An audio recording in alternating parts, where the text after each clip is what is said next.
Hi there, it's Dr. David again, and welcome back to DearDrDavid.com.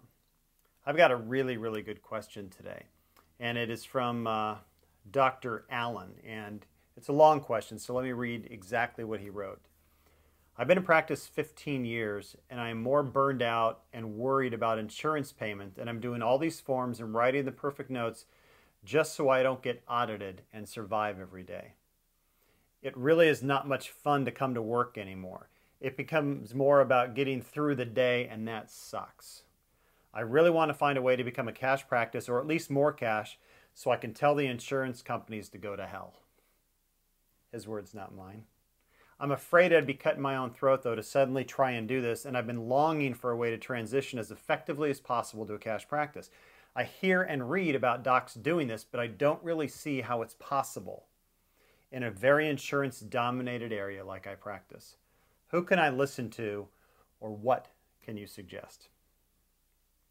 Alan, that's a mouthful, but I have to tell you something. There are some really good pieces of advice that I'm going to try to give you right now.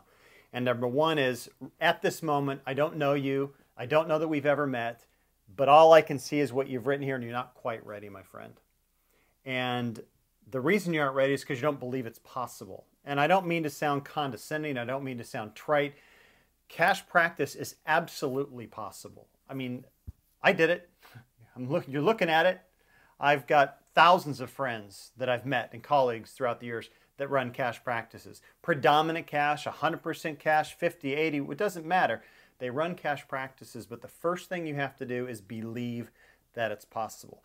And the reason that's so important is because your belief will dictate how you behave.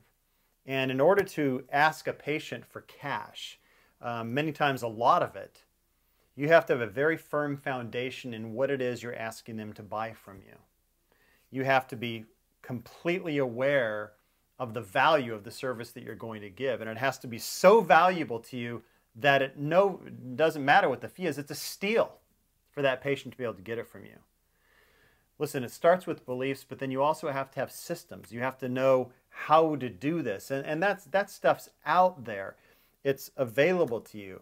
But first and foremost, you've got to work on the possibility that exists within your own mind of succeeding in a cash environment. And docs, start slow. I practiced in an insurance environment. I believe I was the only cash practice when I was in Idaho. When I first started, when I practiced in Idaho for a little while, I don't know that there was a single other doctor that was 100% cash. Blue Cross was great. Blue Shield was great. Heavy insurance.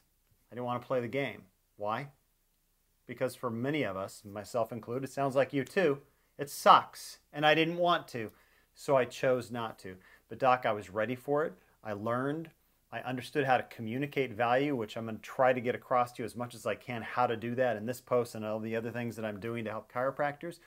And I had a firm and very strong belief system in exactly who I was, the value that I was exchanging for hard-earned money, and that, my friend, is the way you transition to cash. As far as who to go to, there's a lot of great people out there. Check out Dr. BodsandTheCashPractice.com if you really want information on systems.